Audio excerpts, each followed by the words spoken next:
क्या आपको पता है कि हमारे दिमाग के अंदर जो न्यूरॉन है वो अपने अंदर करंट को कंडक्ट करवाते हैं। यही करंट हमारे अंगों में जाता है, मसल वगैरह में, ग्लैंड्स वगैरह में, और इसी करंट की वजह से ही हम मूवमेंट कर पाते हैं, हम अपने हाथ पांव को हिला पाते हैं, हमारे ग्लैंड्स हार्मोन को रिलीज कर पाते हैं, हम किसी चीज को सेंस कर पाते हैं, चाहे वो देखना हो, सूंघना हो, चखना हो या किसी भी तरीके की चीजों को सेंस करना। और ये जो करंट है ये हमारे न्यूरॉन के अंदर कंडक्ट हो रहे हैं, और ये जो करंट है जो हमारे न्यूरॉन के अंदर कंडक्ट हो रहे हैं हम इसे एक्शन पोटेंशियल के नाम से जानते हैं। मैं प्रयास करूंगा कि आपको साधारण से साधारण भाषा में ये बात समझा सकूं कि हमारे न्यूरॉन में ये जो करंट है वो कंडक्ट कैसे हो रही है। बस आप ध्यान रखिएगा कि न्यूरॉन का स्ट्रक्चर होता कैसे है। देखिए ये है न्यूरॉन, ये न्यूरॉन की सेल बॉडी है, ये है एक्सॉन और ये है न्यूरॉन का टर्मिनल। देखिए ये हमारे पूरे के पूरे ब्रेन और पेरिफेरल नर्वस सिस्टम में आपस में जुड़कर इन इम्पल्सेस को कंडक्ट करते रहते हैं और पर्टिकुलर ऑर्गन तक ले जाते हैं। देखिए एक न्यूरॉन का टर्मिनल दूसरे न्यूरॉन के सेल बॉडी से जाकर जुड़ा रहता है या किसी ऑर्गन से, जिसे साइनेप्स कहते हैं। यानी दो न्यूरॉन के जंक्शन वाले पॉइंट को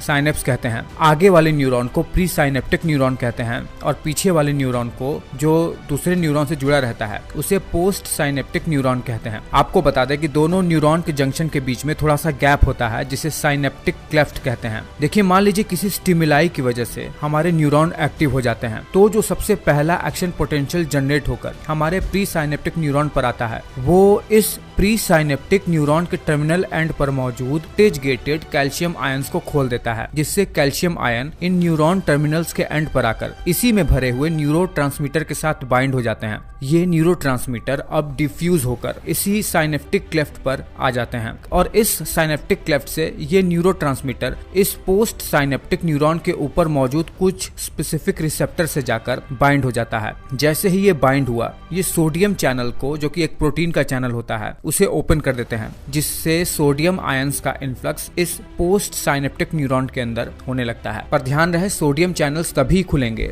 जब जो न्यूरोट्रांसमीटर रिलीज हो रहा है वो एक्साइटेटरी न्यूरोट्रांसमीटर हो। एक्साइटेटरी न्यूरोट्रांसमीटर एक्शन पोटेंशियल को जनरेट करने के लिए प्रमोट करते हैं। इस प्रोसेस को एक्साइटेटरी पोस्ट साइनेप्टिक पोटेंशियल कहते हैं। अगर मान लीजिए इसी प्री साइनेप्टिक न्यूरॉन से इनहिबिटरी न्यूरोट्रांसमीटर रिलीज होने लगता है, मतलब वो न्यूरोट्रांसमीटर जो एक्शन पोटेंशियल को जनरेट करने से रोकता है, तो जैसे ही ये न्यूरोट्रांसमीटर इस पोस्ट साइनेप्टिक न्यूरॉन से बाइंड हुए ये यहाँ पर क्लोराइड आयंस के चैनल को ओपन कर देते हैं। जैसे ही chloride ion post synaptic neuron के अंदर आने लगता है, अंदर ज्यादा नेगेटिव आयन होने की वजह से ये एक्शन पोटेंशियल को यानी करंट को जनरेट होने से ही रोक देते हैं, यानी ये less likely to generate action potential को प्रमोट करते हैं। लेकिन देखिए हमें तो यही जानना है कि हमारे न्यूरॉन में एक्शन पोटेंशियल यानी जो इम्पल्सेस है वो कैसे जनरेट होते हैं। जैसे ही एक्साइटेटरी न्यूरोट्रांसमीटर की वजह से सोडियम चैनल खुलता है और सोडियम आयन जो कि पॉजिटिव आयन होता है उसका कॉन्सेंट्रेशन सेल के अंदर बढ़ जाता है और इसके साथ ही सेल के अंदर का पोटेंशियल भी थोड़ा बढ़ जाता है। देखिए इससे पहले रेस्टिंग पोटेंशियल के समय सेल के अंदर का पोटेंशियल लगभग -70 मिलीवोल्ट रहता है। जैसे ही सोडियम आयन अंदर आता है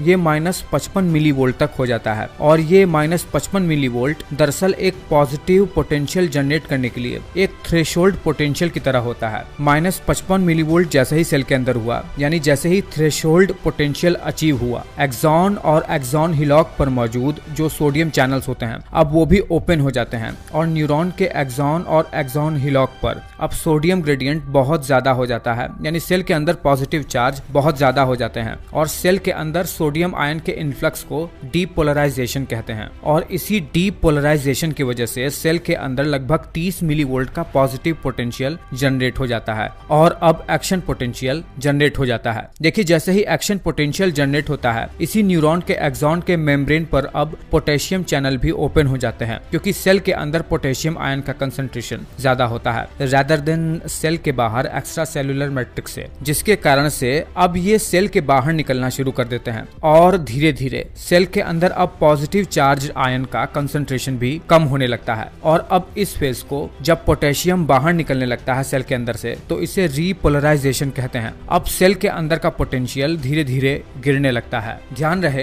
कि ये सब चीजें जो घटित हो रही हैं, डीपोलराइजेशन और रीपोलराइजेशन, ये मात्र 2 मिलीसेकंड के अंदर ही हो रहा है, लेकिन इसके बाद भी पोटेशियम चैनल खुले ही रहते हैं और पोटेशियम सेल के बाहर निकलता ही रहता है। इस फेज में होता यह है कि अब यह सेल के अंदर का पोटेंशियल वो बहुत ज्यादा गिर जाता है, लगभग -80 से -90 मिलीवोल्ट तक पहुंच जाता है। इस फेज को हाइपर पोलराइजेशन कहते हैं। और हाइपर पोलराइजेशन के बाद धीरे धीरे सेल के अंदर और सेल के बाहर जो सोडियम और पोटेशियम आयन का कंसंट्रेशन है वो दोबारा से सोडियम पोटेशियम पंप के थ्रू अपने रेस्टिंग पोटेंशियल वाले फेज में दोबारा से आ जाता है। और जैसा कि आप सभी जानते हैं कि जब भी कोई पॉजिटिव आयन जो कि एक दूसरे के प्रति अट्रैक्टेड होते हैं, उन्हें एक दूसरे से दूर करने में जो वर्क डन होता है वही इलेक्ट्रिक पोटेंशियल होता है। और इसमें भी जब चार्जेस का मूवमेंट होता है अपोजिट चार्ज का, तो एक इलेक्ट्रिक करंट जनरेट होती है और यही इलेक्ट्रिक करंट हमारे ऑर्गन पर जाकर उन्हें मूवमेंट करने के लिए सिग्नल देती है। इसी सिग्नल से हम सुन पाते हैं, हम चीजों को देख पाते हैं और किसी भी चीज को चख पाते हैं।